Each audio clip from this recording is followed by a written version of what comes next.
As you can see, this didn't go as planned. The gapping from the waist is very big here. I got the wrong sizes for all of them. You're a size 6 at H&M, a 10 at Uniqlo, and somehow an extra large from some blog shop that fits you like you squeezed yourself into child-size pants. What is going on with women's clothing sizes? If you ever feel like your clothing sizes are gaslighting you, you're not alone.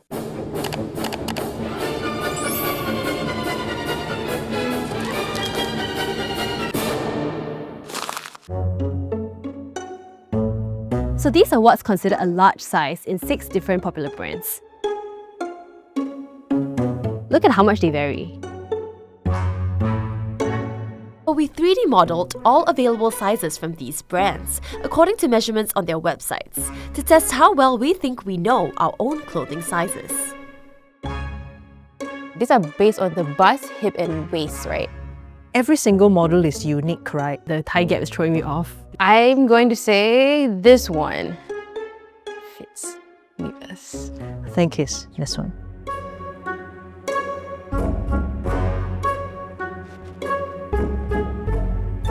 I think it's this one. Okay, I'll just stick with this for now, although I'm not very sure.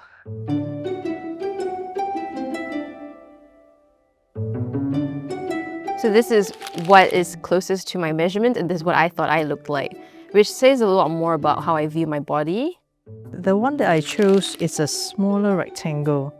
The one that is you've picked for me is a larger rectangle. I'm surprised because these sizes look smaller than I envisioned myself to be. When I'm looking at pants, like I don't think this is my lived experience.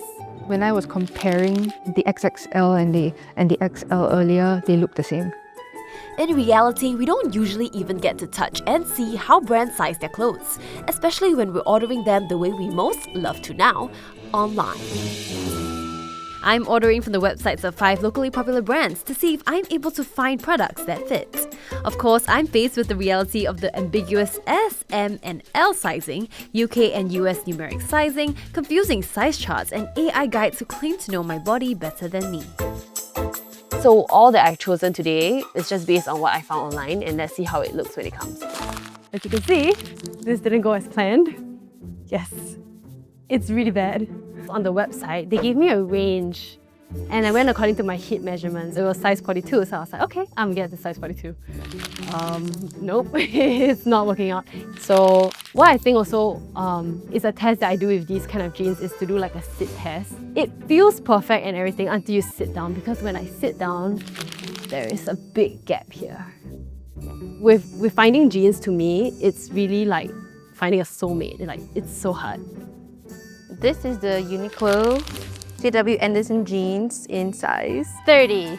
But if you can see, just like the gapping from the waist is very big here. In general, I tend to size up for pants especially because I think I tend to fluctuate in weight. There'll be pants that would normally fit me that wouldn't like 2 weeks later. That does something to my mental health. I'm like, why can't this pants fit me? I say I prioritize comfort. So I like high-waisted pants like this one actually, and like a straight cut down or a bit of a flare. I think I struggle with jeans because I never wear jeans.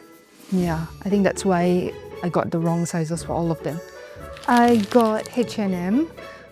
It was the one that fit the best, that's why I'm wearing it, but I wouldn't wear this out because it's quite uncomfortable at the waist and hip area. For the rest, I could wear them until like when I got up to the hip area, I struggled. So this dress, it's my top pick. First of all, the most comfortable. It's very soft and the material is great. And also because it's very stretchy, like you can see, it can accommodate a lot of curves. So even if like, I think maybe if I go for like a dinner and I eat a bit, you know, it's still not gonna be too tight and uncomfortable. Felt like this dress was a no. And a lot of the other dresses in terms of the cutting, like again, conceptually it works, but when I put it on, it just didn't. You know, I could literally just put this on top of this and show you how frumpy it looks. It was an M and I realized that I look like a trash bag. You know? It's too big. This next dress is from Good Edition. It's UK 12. This was not terrible for me. The only thing was just that it wasn't the most flattering out of the 5s in terms of the cut, but and also just not my style. All the dresses didn't accommodate, didn't give any sizes for the hips and below. But because I saw the silhouette of the dress and knowing that it's a bit flared with like the pleats here, knowing that would mean that there's more room for the hips. I size up or down for dresses depending on the material. So this is pure cotton. Pure cotton tend to have really large armhole. So even though I'm UK size 8, I sized this dress down to UK 6, hoping that the top would fit better.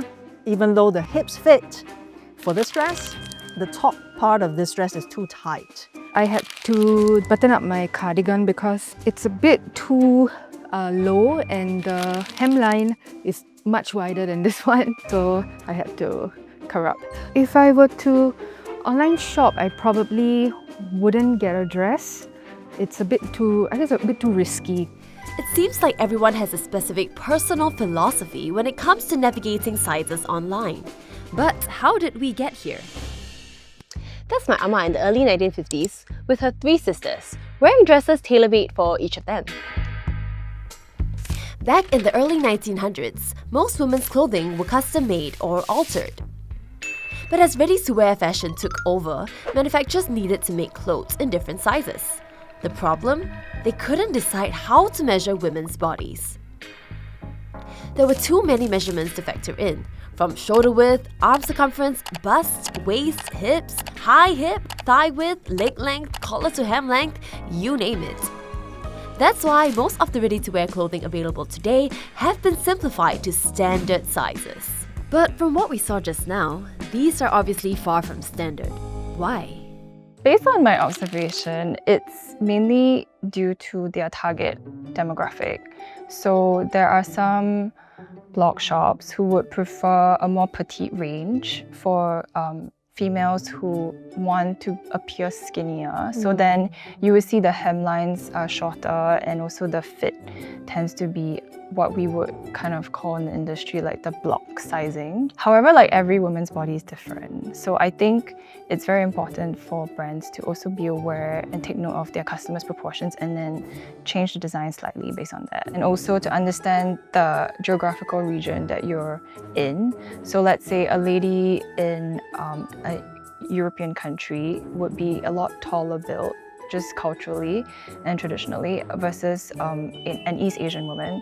So I think having a universal size chart in that instance would not be very helpful because the S from brand X in Asia versus an S in brand Y in Europe would be totally different.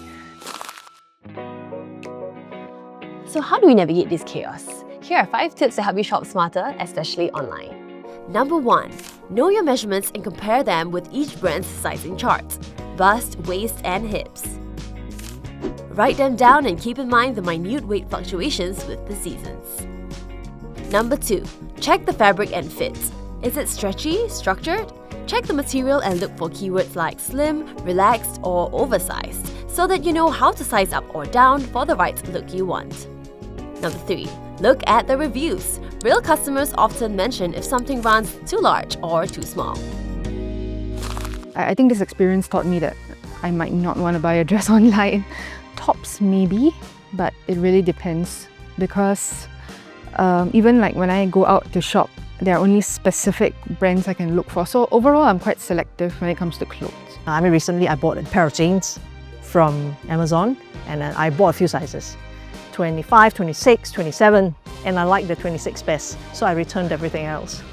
It's not too green because it comes in a lot of packaging, but I guess it works. You're looking at live streams because you can actually see the live streamer try on the clothes for you. They're going to stretch the fabric for you. They're going to tell you how it feels. I haven't found the perfect fit, but I think as more brands are getting more inclusive towards curvier fits or petite fits, I think it's very helpful in us, not just with getting clothes, but as a society, I think it helps women feel a bit more comfortable with their skin. Doing this whole thing really made me realize it's a matter of preference. Like, I prefer very A-line cuts. I don't like anything touching my body. I like it when I feel free and comfortable in the clothing item. Knowing what you like and what you prefer would be the most important thing out of this whole experiment.